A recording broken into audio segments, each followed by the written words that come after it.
Ya baik anak-anak, kita lanjutkan materi kita untuk struktur biji. Nah, untuk struktur biji, jadi kita lihat di sini ya. Ini ada gimnospermi, biji yang tidak ditutupi oleh daging buah. Ini asalnya dari pembuahan tunggal pada tumbuhan, contohnya ada misalnya melinjo. Nah, bagiannya apa bagian? Nah, jadi seluruh struktur yang ada di sini, ini kalau kalau yang namanya bijinya tidak ditutupi daging buah, maka struktur yang ada di sini semuanya ini adalah embrio. Nah, ini kita lihat. Jadi strukturnya adalah embrio, ini bagian dari akar. Terus kemudian di sini ini ada kotiledonnya.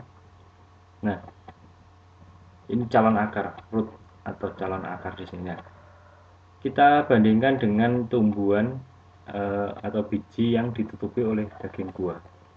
Jadi struktur embrionya ini, nah ini pada monokotil ini, yang single kotiledon, ada satu kotiledon saja. Jadi embrionya ada di sebagian kecil dari biji itu. Terus kemudian dia memiliki endosperm. Nah, ini endosperma. Ada bagian endosperma, ada bagian kotiledon. Nah, bijinya ini biji sebenarnya ini ya. Ini biji. Nah, biji ini ditutup oleh kotiledon. Jadi dibungkus oleh kotiledon.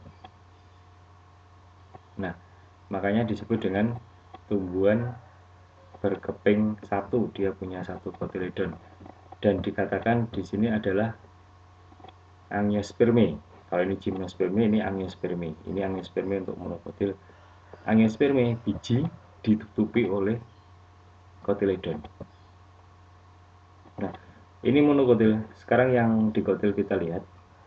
Dikotil contohnya sederhana, kalau ini tadi jagung, kalau ini tadi yang sederhana contohnya kacang misalnya. Nah, kacang kalau kita lihat ini ada struktur yang ukurannya kecil di pojok bawah ini. Nah, itu adalah bagian dari calon bakal tumbuhan atau calon tumbuhan. Ada daun pertama, ada embrio dari akar. Terus kemudian ada kotiledon, ada dua kotiledon di sini. Nah, karena ada dua kotiledon atau berkeping dua di kotil, nah ini.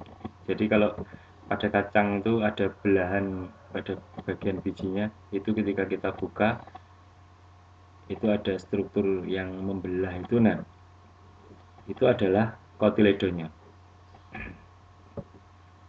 Oke, untuk biji seperti itu ya. Sekarang kita lihat struktur buah.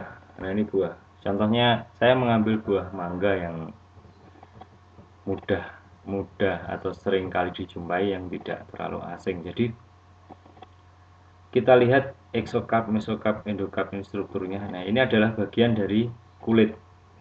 Jadi yang kalian makan, yang rasanya manis, enak itu sebenarnya adalah bagian dari mesocarp. Ini kulit yang tengah ini.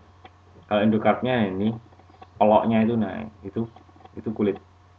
Ketika kita buka, nah ketika kita buka ini kita belah, nah kita menjumpai struktur biji di dalamnya seperti ini. Ini bijinya. Jadi kita kita lihat ini yang paling luarnya adalah endocarpnya. Nah, ini endocarp, kita buka. Nah, struktur bijinya ada di sini.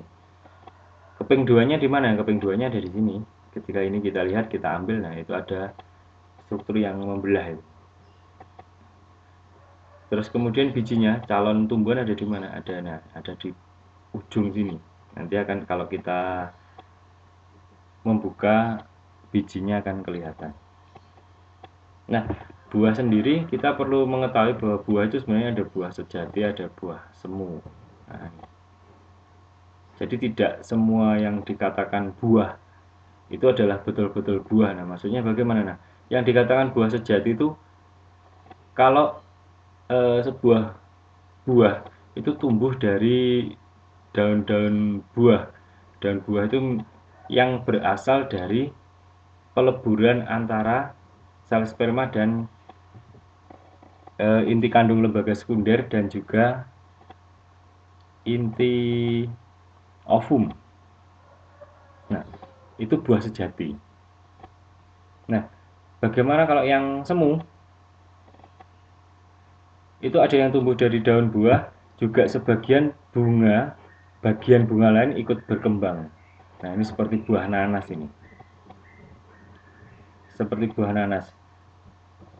Yang kita makan, nah, ini buahnya seluruhnya, ini misalnya buah ini kita anggap ini sebagai sebuah buah. Padahal ini seluruhnya ini bukan dari bukan dari daun-daun buah, maksudnya bukan dari pertemuan antara inti sperma tumbuhan dengan inti kandung lembaga sekunder dan inti ovum. Tapi ada bagian-bagian bunga lain. Nah, ada bagian-bagian bunga lain yang membentuk struktur buah ini. Ya, makanya disebut dengan buah semu. Kalau buah sejati kita lihat di sini. Nah, di dalam sini ada biji, ini apel nih, biji. Terus ini kemudian ada endosperma atau daging buah. Nah, ya ini buah sejati. Tapi kalau pada nanas, ini ada bagian dari tangkai bunga, ada bagian dari reseptakulum yang ada di yang membentuk struktur buah ini. Nah, makanya disebut dengan buah semu. Ya, nanti bisa kalian mencari lagi contoh-contohnya, banyak sekali buah sejati dan buah semu yang ada di sekitar kita.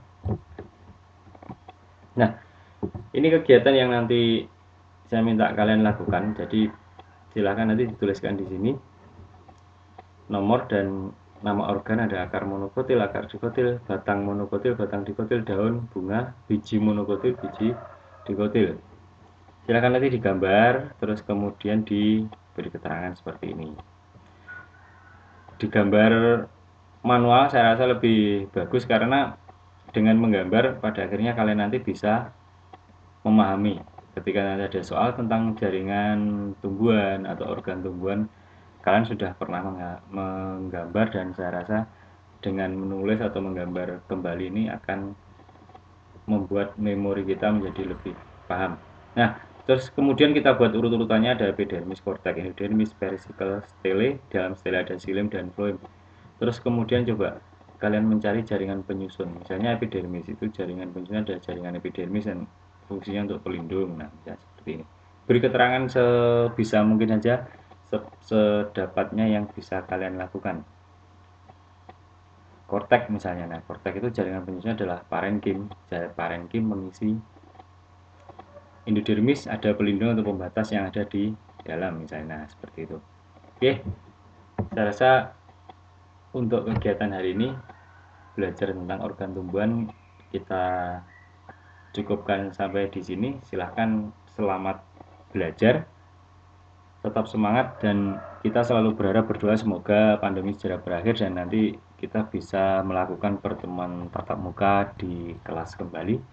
Saya akhiri, selamat pagi dan tetap semangat dalam belajar.